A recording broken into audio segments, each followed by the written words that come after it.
제가 요즘 바쁘게 이렇게 휴대폰을 보면서 늘 검색하는 게 있습니다. 뭐냐면 집을 알아보는 거예요. 그래서 계약이 만기가 돼서 집을 나가라고 이제 보증금을 올려달라고 해서 어쩔 수 없이 나가게 되는 상황이 되었습니다. 그래서 집을 알아보면서 이 집이 너무 이뻐 보이는 거예요. 그러니까 이런 집에서 살고 싶다. 새로 지은 집에서 살고 싶다. 그런데 입주 기간하고는 안 맞는 거죠. 집이 나가야 제가 또 집을 들어가는 거니까. 사람의 욕심이 그렇습니다. 이렇게 눈에 보여지고 참 갖고 싶은 건 많고 참 누리고 싶은 게 많은데 그게 사실 우리 인생 가운데 뜻대로 되는 게 아니죠. 그리고 또 그 집이 꼭 내 집처럼 보여지지만 어찌 보면 또 집은 또 늘 다른 임자가 있게 마련입니다. 그래서 내려놓았어요. 욕심을 내려놓고 이 집인들 어쩌리 저 집인들 어쩌리 그 집에 하나님 섬기고 하나님의 은혜가 충만하고 하나님 떠나지 않는 그 삶이 가장 중요한 삶이 아닌가 그런 생각을 해봅니다. 그래서 이 아프리카 원주민들이 원숭이를 잡을 때 어떤 방법을 쓰는지 아세요? 이 항아리에다가 열매를 이렇게 집어넣습니다. 그리고 원숭이가 그것을 딱 잡을 때까지 기다리고 있어요. 항아리를 묶어놓고 있죠. 근데 원숭이가 그 열매를 이제 가지러 옵니다. 항아리 속에서 이렇게 손을 넣고 열매를 딱 움켜쥐어요. 근데 이제 그때 딱 나타나죠. 잡으려고. 그런데 원숭이가 도망가지를 못해요. 왜요? 이 열매를 잡고 놓질 않으니까 구멍에 꽉 껴서 도망가지 못하는 겁니다. 이걸 놓으면은 도망갈 수 있어요. 그런데 놓질 못하는 거예요. 그러니까 우리가 욕심을 버리지 않으면 야고보서 말씀처럼 우리의 욕심이 잉태해서 죄를 낳고 죄가 장성하여 사망에 이르게 되는 그 말씀을 보면서 우리가 이 사망에 이르는 결과를 지켜보게 됩니다. 오늘 말씀을 우리가 쭉 읽어봤지만 오늘은 죽음이 나타나요. 누구의 죽음이요? 사울의 죽음 그리고 그의 세 아들들의 죽음이 나타납니다. 이스보셋이라고 하는 사울의 다른 아들들은 있었지만 죽음을 피했지만 오늘 이 사울과 세 아들은 죽음을 맞이하게 됩니다.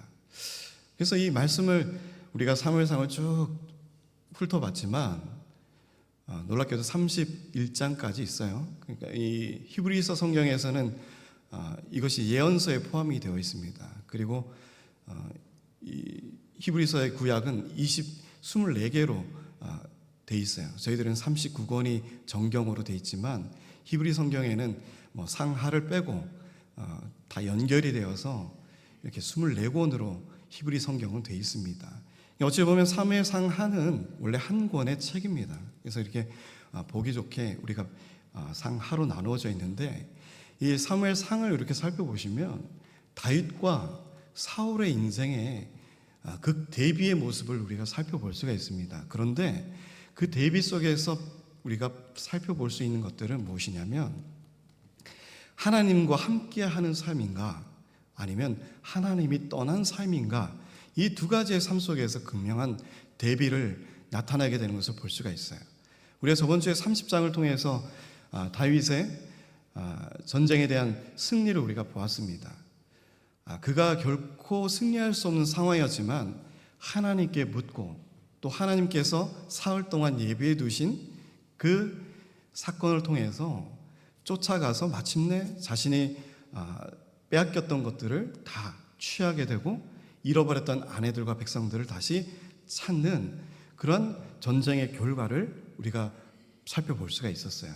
그런데 오늘 똑같은 전쟁이었지만 사울은 블레셋과의 전쟁을 통해서 무엇을 맞이하게 됩니까? 죽음을 맞이하게 됩니다.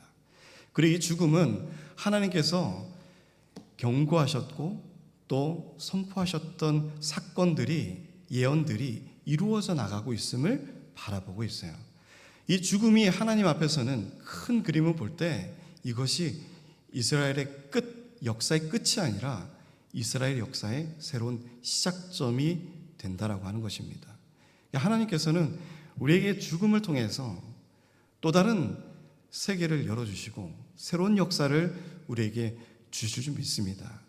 근데 우리가 죽지 못하는 게 있어요. 내가 죽지 못합니다. 내가 죽어야 하나님의 역사가 씌워지는데 내가 죽지 못하니 하나님의 역사가 나타나지가 않는 거예요. 그 대표적인 인물이 바로 사울이었습니다. 사울은 자기가 죽지 않았어요. 하나님 앞에 자신이 죽지 않았어요.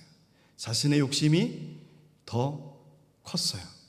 그 욕심이 잉태했고 그 욕심이 잉태해서 죄를 낳았고 그 죄가 장성해서 결국 사망에 이르는 결과를 사울의 인생을 통해서 하나님께서는 극명하게 우리에게 보여주십니다.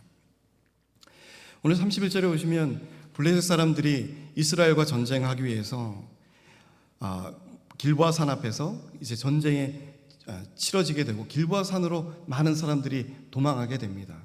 평지에서 싸움을 했겠죠. 다 이제 전쟁을 피해서 이제 흩어지고 다 도망하게 됩니다. 그런데 많은 이스라엘 백성들이 도망하면서 길보아 산 쪽에서 엎드려지고 죽음을 맞이하게 돼요. 그래서 이 블레셋 사람들이 사울과 그의 아들들을 추격하여 2절에 사울의 아들 요나단과 아비나답과 말기수아를 죽이니라 라고 말씀합니다. 나중에 보면 후반절의 말씀을 읽어보면 블레셋 병사들이 시체를 이제 확인하러 쭉 올라오게 되죠. 오면서 6절에 보시면 이튿날에 블레셋 사람들이 죽은 자들을 벗기러 왔다가 사울과 또 그의 죽은 자들을 보게 됩니다. 그러니까 이 당시에 지금 2절의 모습에서는 이 사울인지 사울의 아들들인지는 모르는 상황인 거예요. 그래서 이 사람들을 다 죽이게 되고 3절에 보시면 사울이 패전함에 활 쏘는 자가 따라잡으니 사울이 그 활 쏘는 자에게 중상을 입은지라 라고 말씀하고 있습니다. 사울은 패전하였어요. 우리가 31절 말씀을 쭉 읽어봤지만 또 그전에도 말씀을 읽어봤지만 사울은 하나님을 향해서 이 전쟁에 대해서 구하지도 않았고 전쟁을 어떻게 임해야 될지에 대해서 하나님께 기도하고 매달리지 않는 모습을 볼 수가 있습니다. 하나님께서 완전하게 떠나버린 왕의 모습, 그리고 하나님과 함께하는 다윗의 왕의 모습, 이것은 너무나도 극명한 결과를 나타나게 되는 것을 볼 수가 있습니다. 사울이 패전하며 이 전쟁에 진다는 것, 그래서 하나님이 떠났다는 거예요. 우리 인생의 삶 속에도 끊없는 전쟁이 계속되고 있습니다. 그것은 뭐냐면 영적인 전쟁이에요. 우리가 육체적으로 싸움과 부딪히는 것만이 전쟁이 아니고 전투가 아닙니다. 늘 우리의 심령을 괴롭히는 것이 있어요. 우리의 생각을 어지럽히게 만드는 것이 있어요. 우리의 마음을 두렵게 만드는 것들이 그것이 바로 우리가 전쟁에 임해야 될 것들입니다. 그러니까 우는 사자와 같이 우리를 삼키려고 사단은 늘 우리를 두루 살피고 빈 틈을 노리고 계속적으로 우리를 공격하고 있어요. 그런데 그 공격을 받으면서도 이게 공격을 받는 건지 아니면 정말 나에게 좋은 얘기를 해주는 건지 이것을 분별하지 못하고 그 느낌조차도 가지지 못하고 살아가는 성도들이 많다라고 하는 것입니다. 그러니까 이런 영적인 전투와 전쟁에 깨어서 기도하고 임하지 않으면 우리가 우는 사자와 같이 우리를 삼키려고 하는 사단의 세력에 넘어갈 수밖에 없다라고 하는 거예요. 그것이 우리가 육체의 소욕과 마음의 정욕, 이 모든 것을 통해서 사단은 우리 앞에서 역사합니다. 그러니까 눈에 보여지기 좋은 것들로 항상 우리를 유혹하고 넘겨뜨리는 것이 바로 사단이 하는 일이에요. 그래서 은혜에서 멀리 떠나게 하고 하나님과의 관계를 끊게 하고 영적인 열매와 생명을 누리는 기쁨을 단절시키는 역할이 사단이 하는 거예요. 점점 하나님의 말씀으로 떠나게 하고 하나님의 말씀을 들으면 불편하게 만들고 교회에 오는 것이 마치 어떤 뭐라 그럴까요? 당연히 와야 되는 것임에도 불구하고 내가 와줘야 되는 그러한 마치 권위적인 자리가 되는 그러한 성도의 자리로 여겨지게 만드는 마치 이것이 하나님의 은혜로 감사함으로 나가는 은혜의 보좌의 길이 아니라 마치 내가 나가야지만 나의 내 뜻과 내 정성을 모아서 내가 원하는 대로 만들어지는 예배가 되었을 때 그때 우리가 기쁨을 누리는 것이냐, 그렇게 하나님의 나라를 바라보며 나아가는 가운데 있다라고 하는 것이에요. 그러나 그것을 우리가 철저히 깨닫는 방법은 하나님 앞에 철저하게 무릎 꿇고 주 안에 거하는 비결만이 하나님의 뜻을 알고 살피며 하나님께서 원하는 삶의 길로 나아가는 줄 믿습니다. 우리가 자꾸 방향성을 잃는 것은 성경의 기준을 떠나고 있기 때문에, 하나님의 말씀의 기준을 자꾸 벗어나고 있기 때문에 우리에게 많은 시험과 연단이 오는 줄 믿습니다. 그러니까 우리가 말씀을 떠나서 사는 것이 아니라 하나님 말씀으로 다시 하나가 되고 하나님 말씀 중심의 삶에서 벗어나지 않도록 발버둥 치는 것, 그것이 영적으로 깨어있는 삶이라고 하는 거예요. 그것이 하나님께서 기뻐하시는 삶인 줄 믿으시기 바랍니다. 우리의 영이 죽는 그 순간 다시 잠들고 다시 그것을, 그 아픈 전쟁이 임하는 그 상처와 아픔을 느끼지 못하는 그 순간이 화인받은 자의 마음처럼 되는 거예요. 성령이 떠나버리고 세상이 주는 근심과 걱정으로 가득 차 있는 하나님의 역사가 끊어진 삶, 그것이 바로 오늘 사울의 삶이었습니다. 그리고 그의 인생의 결국은 패전과 전쟁에서의 짐과 그리고 마지막 오는 사망의 결과였다고 하는 것이었어요. 활 쏘는 자에게 중상을 입어 그가 무기를 든 자에게 이르되 내 칼을 빼어 그것으로 나를 찌르라 라고 사울은 말합니다. 이 블레셋 사람들에게 삼손이 패했을 때 어떻게 됐죠? 그의 눈을 뽑아서 물맷돌을 돌리게 하고 성전에서, 그들의 신전에서 그들을 묶고 기둥에 묶고 철저하게 그를 모욕했던 블레셋의 사건들을 우리가 바라볼 수 있듯이, 블레셋이라고 하는 이 나라의 생포가 되어서 포로로 잡혀가서 이 당해야 되는 그 수욕과 수치는 말로 감당할 수 없는 그러한 모습임을 우리가 잘 알고 있어요. 사울도 마찬가지였을 것입니다. 이 블레셋에게 죽음을 당하느니 차라리 내가 옆에 있는 병사에게 죽임을 당하는 것이 낫다. 이것이 어떻게 보면 그에게 최선의 선택이었는가라고 하는 것이었어요. 우리는 쉽게 포기합니다. 내려놓습니다. 그러나 하나님은 우리의 쉽게 내려놓는 인생을 원하지 않으세요. 하나님은 어떻게든 하나님을 붙들고 하나님께 다시금 매달려서 하나님의 택한 백성으로서의 삶을 회복하길 원하시고 하나님의 뜻대로 삶을 살아가길 원하십니다. 은혜를 잃어버리고 세상의 희망과 세상의 어떠한 기쁨이 우리 앞에 끊어지고 사라지더라도 마지막 인생에서 우리가 붙들어야 될 것이 무엇이겠어요? 끝까지 붙들고 나가야 될 것은 하나님 한 분밖에 없습니다. 하나님 말이 우리를 회복시키시고 우리를 온전하게 다시금 세워주시기 때문이에요. 그런 하나님을 붙들고 다시금 회개하고 하나님 앞에 무릎 꿇고 자복해야 될 사울의 모습 속에서 그는 그의 쉬운 결정을 내렸습니다. 죽음을 택했어요. 그리고 옆에 칼든 자에게 나를 죽여달라고 말하는 사울의 모습이 어찌 보면 우리의 가장 쉬운 것을 선택하는 그러한 우리의 모습과도 동일하다라고 하는 것입니다. 우리에게 가장 큰 문제가 임했을 때 우리는 무엇을 선택합니까? 무엇을 선택하기에 가장 편한 방법을 쓰고 있습니까? 우리는 하나님 앞에 먼저 나와서 기도하고 하나님 앞에 먼저 구할 것을 아뢰고 하나님께서 다시금 이것을 다시금 도로 제자리에 찾을 수 있도록 하나님이 힘써 일하시도록 하나님께 간구하고 매달리십니까? 아니면 내가 어떻게 할까요?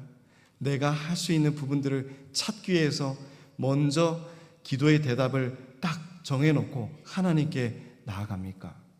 그 두 가지의 모습에는 엄청난 다른 결과를 맞이할 수 있다고 하는 거예요. 사울은 하나님 앞에 자복하고 회개하지 않았습니다. 그의 선택은 죽음을 원하는 것이었어요. 그 무기를 든 자에게 내 칼을 빼서 그것으로 나를 찌르라. 할례 받지 않은 자들이 와서 나를 찌르고 모욕할까 두려워하노라 하나 무기를 든 자가 심히 두려워하여 감히 행하지 아니하는지라. 이에 사울이 자기의 칼을 뽑아서 그 위에 엎드려지매라고 말씀합니다. 이스라엘의 초대 왕 사울의 마지막 죽음의 모습이 이 모습을 바라보면서 하나님은 어떠한 마음이 들었을까라고 하는 거예요. 그리고 이 사무엘은 이 사울의 이 죽음을 예견하고 이 왕의 자리가 다시 다윗에게로 옮겨짐을 예언하고 선포했지만 그의 인생의 결과가 마지막 선택이 이러했다는 것을 바라볼 때 얼마나 마음이 아팠을까라고 하는 것입니다. 사울은 자기의 칼을 뽑아서 그 칼 위에 엎드려져 죽음을 택합니다. 자살을 택합니다.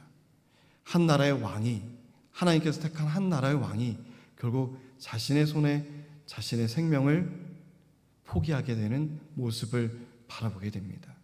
하나님이 주신 생명을 자기의 스스로의 손으로 꺾어버리는 결과를 사울의 모습을 통해서 바라보게 됩니다. 생명의 주인이신 하나님의 그 선하시고 기쁘신 뜻을 바라보며 살아가야 될 성도의 삶 속에서 자기의 생명을 자기의 것으로 여기며 자기의 생명을 자기의 손으로 취하는 사울의 모습을 바라보게 됩니다. 이것이 얼마나 하나님 앞에 거역할 죄겠습니까? 그러한 죄를 끝까지 죽음을 통해서 보여주는 사울의 모습을 우리가 바라보면서 우리의 생명은 하나님의 것임을 우리가 다시금 바라보아야 됩니다. 내 것이 아닙니다. 내 생명이 내 것이 아니야. 내가 쉽게 포기하고 내가 주장하는 것이 내 생명이 아닙니다. 그것은 내조차도 내 인생에 나를 우상으로 섬기는 결과라고 하는 거예요. 하나님을 진정 내 안에 나의 유일하신 하나님 한 분의 신으로 모시고 계신다면 내 생명을 주신 하나님께 모든 것을 맡기는 것, 내 생명조차도 하나님의 것임을 인정하는 것, 그것이 그리스도인의 삶이라고 하는 거예요. 우리는 그것을 쉽게 포기하지 못합니다. 이 생명을 내려놓지 못한다라고 하는 거예요. 하나님의 것임에도 불구하고 내 것인 양 살아가는 우리의 이 연약한 인생의 길이 우리의 모습이다라고 하는 것입니다. 사울과 그의 세 아들과 무기를 든 자와 그의 모든 사람이 다 그날에 함께 죽었더라라고 말씀하고 있어요. 하나님의 말씀의 예언의 성취가 이루어져 나가고 있다라고 하는 것입니다. 골짜기 저쪽에 있는 이스라엘 사람과 요단 건너쪽에 있는 자들이 이스라엘 사람들이 도망한 것과 사울과 그의 아들들이 죽었음을 보고 성읍들을 버리고 도망하며 블레셋 사람들이 이르러 거기에서 사니라. 성읍들을 버리고 다 도망하게 됩니다. 그런데 30장에 보시면 다윗은 어떻게 됐죠? 다 모든 것을 취하고 회복하는 것을 볼 수가 있어요. 하나님의 함께하는 것, 하나님의 떠난 삶, 이 두 가지의 삶은 회복과 끝까지 모든 것을 버리고 도망하는, 빼앗겨버리는 그러한 두 가지의 인생의 모습을 바라보면서 회복하시는 하나님을 바라보며 살아갈 것인가, 아니면 도망하며 버리며 눈을 피해서 살아가는 삶을 살아가야 되는 것인가, 늘 승리의 삶을 살아가야 되는 것인가, 아니면 늘 패전하는 패망의 길에 서는 성도의 삶을 살아가야 되는 것인가. 이것의 극명한 차이는 내 안에 하나님이 계신가, 하나님이 떠나 있는가라고 하는 두 가지의 모습이다라고 하는 것이었어요. 그 이튿날 블레셋 사람들이 죽은 자를 벗기러 왔다가 사울과 그의 세 아들이 길보아 산에서 죽은 것을 보고 사울의 머리를 베고 그의 갑옷을 벗기고 자기들의 신당과 백성에게 알리기 위하여 그것을 블레셋 사람들의 땅 사방에 보내고 그의 갑옷은 아스다롯의 집에 두고 그의 시체는 벳산 성벽에 못 박으매라고 말하고 있어요. 시체를 머리를 자르고 성전에다가 그들의 신전에다가 갑옷을 걸어놓고 다 죽여서 뿔뿔이 흩어져 버려서 전리품으로 이스라엘의 왕을 사로잡았음을 만인들에게 선포하고 공포하는 블레셋 사람들의 모습을 볼 수가 있습니다. 그들의 이스라엘 왕이 죽었음을 바라보고 이스라엘 사람들은 얼마나 많은 슬픔과 비통을 안고 살아갈 수밖에 없는 그러한 가운데 있었을까. 그리고 자신의 이 죽음이 얼마나 비참하고 하나님을 떠난 삶이 얼마나 비참한 인생의 결과로 낳게 되는가. 이 사울의 모습을 통해서 우리가 살펴볼 수가 있다라고 하는 거예요.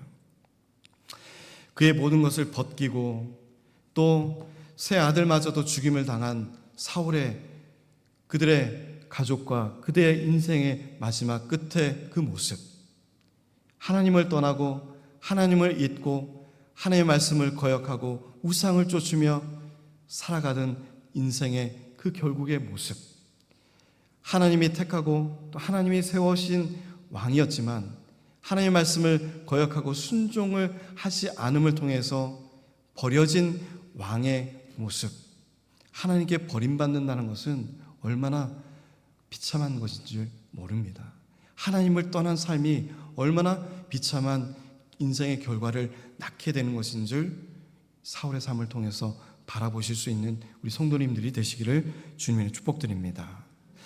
오늘 이 길르앗 야베스의 주민들이 11절에 보시면 암몬족 속의 괴롭힘과 전쟁 상황 속에서 사울이 암몬 족속을 물리치고 길르앗 야베스의 사람들을 구원해낸 사건을 통해서 이 길르앗 야베스 사람들은 이 사울을 기억하고 있었고 또 그의 죽음을 소식을 듣고는 28km나 되는 긴 먼 거리를 쉬지 않고 달려와서 사울의 시체를 취합니다. 시체를 거둬들이고 또 불에 태워서 장사하게 됩니다. 그러니까 이 화장, 이스라엘 사람들은 화장을 절대 하지 않습니다. 그런데 하는 경우가 딱 한 가지가 있어요. 어떤 경우냐면 시체가 너무나도 극심하게 훼손되었을 때 화장의 방법을 택합니다. 그러니까 이 사울의 이 시체가 정말 얼마나 심하게 훼손되었는지 그들은 화장할 수밖에 없는 방법을 택할 수밖에 없었다는 것을 볼 수가 있어요.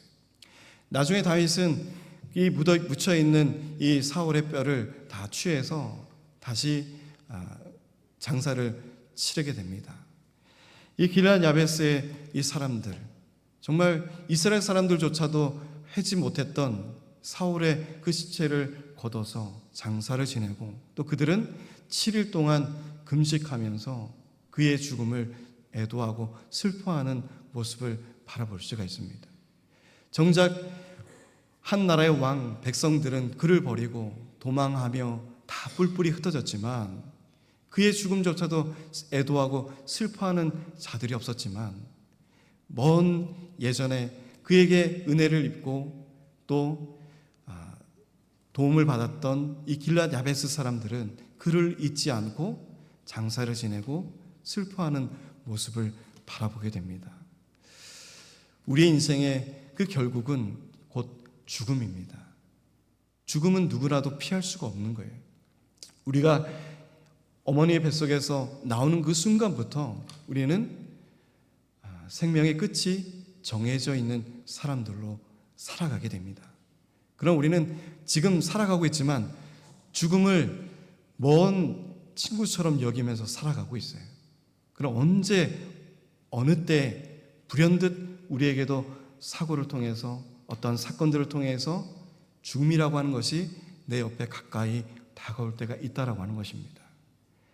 우리가 죽음을 맛보고 그 전에 하나님의 은혜 가운데 주님 안에 거하면서 인생을 살아갈 때 죽음도 하나님이 주시는 것을 깨닫고 이 죽음을 통해서 다시금 새로운 역사를 써나가시는 하나님의 역사는 결코 멈추어지지 않는다는 것을 바라보시면서 내 안에서 내 인생의 죽음의 끝으로 끝나는 것이 아니라 내 인생 다음에 올 다음 세대를 우리가 바라보면서 그들에게 물려줘야 될 믿음의 유산이 나를 통해서 증거되고 전해질 수 있는가를 바라보실 수 있는 우리 성도님들이 되시기 바랍니다. 우리 가족 구원이 가장 중요한 구원인 줄 믿으시기 바랍니다. 나만 구원받으면 어떻게 돼요? 내 가족, 내 형제, 내 자녀, 예수님의 이름을 아무리 증거하고 외쳐도 듣지 않는 내 가까운 혈육이 있음에도 불구하고 우리는 그들을 위해서 기도합니까? 그들을 위해서 슬퍼합니까? 그들을 위해서 말씀을 전하고 가르치기 위해서 우리는 얼마나 많은 부단한 노력을 합니까? 교회에 모여서 우리 교회라고 하는 이 공동체 안에서 전도하고 밖에 나가서 이웃들에게 주의 복음, 주의 십자가의 사건과 부활의 사건을 전하는 것도 중요하지만 내 가족조차도 구원하지 못하고 증거하지 못하는 이 연약한 믿음의 인생 길을 걸어가는 우리 가운데 하나님 보실 때 참 고민이 많으실 것 같아요. 사랑하는 성도 여러분, 내 이웃과 내 주변을 먼저 바라보시는 것도 좋지만 내 가정을 먼저 돌아볼 수 있는 우리 성도님들이 되시기를 주님의 축복드립니다. 하나님께서 우리는 기쁨이라고 하는 에덴을 동산을 우리에게 주셨어요. 그 동산은 바로 우리의 가정입니다. 그리고 이 가정 안에서 주의 복음이 전파되고 주의 말씀에 믿음의 일꾼들이 설 때 교회라고 하는 이 공동체를 통해서 하나님은 더 건실한 에덴을 우리에게 보여주시고 천국의 모형을 교회를 통해서 우리에게 비춰주십니다. 천국은 슬픔이 없는 곳입니다. 거짓이 없는 곳입니다. 늘 기쁨이 넘치는 곳입니다. 에덴 동산과 같이 하나님과 늘 함께 교통하고 말씀을 나누고 은혜를 나누며 하나님의 뜻에 맞는 순종의 삶을 살아가는 곳이 바로 에덴이라고 하는 곳입니다. 우리의 가정이, 우리의 교회가 그런 에덴의 모습을 회복할 수 있는 우리 교회가 되었으면 좋겠습니다. 그 교회라고 하는 것이 바로 당신이 아니고 바로 나입니다. 하나님이 우리를 부르신 이유는 바로 나를 통해서 이 교회를 세워나가시기 때문입니다. 내가 은혜가 충만하고 내 안에 기쁨이 넘칠 때, 내 안에서 에덴이 고백이 될 때 하나님의 임재가 나타나고 그 안에서 진정한 세상에 줄 수 없는 기쁨을 통해서 하늘 천국이 바로 이러한 곳이구나. 이것이 바로 우리의 영이 회복되고 하나님 안에서 살아가는 비결인 줄을 깨달으시는 우리 성도님들이 되기를 주님의 축복드립니다. 로마서 5장 11절 말씀을 보시면 이렇게 말씀하십니다. 로마서 5장 11절 말씀을 보시면 그뿐 아니라 이제 우리도 화목하게 하신 우리 주 예수 그리스도로 말미암아 하나님 안에서 또한 즐거워하느니라 라고 말씀합니다. 우리 주 예수 그리스도로 말미암아 하나님 안에서 또한 즐거워하는 우리 성도님들의 인생이 되시기를 주님 이름으로 축복드립니다.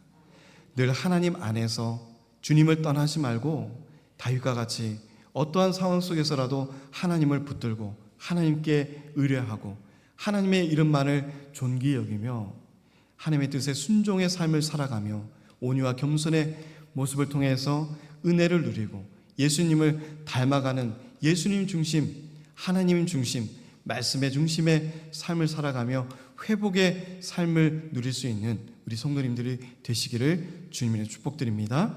오늘 사울과 같이 그의 인생의 결국은 하나님을 떠난 인생의 결국은 비참한 사망, 죽음의 결국을 낳게 되지만 다윗과 같이 하나님을 붙들고 하나님의 음성을 듣기 위해서 그와 기도하고 묻고 의뢰하는 삶 속에서는 하나님은 그를 통해서 이스라엘 왕국을 세워져 나가는 하나님의 놀라운 경륜과 계획을 다윗의 삶을 통해서 보여주십니다.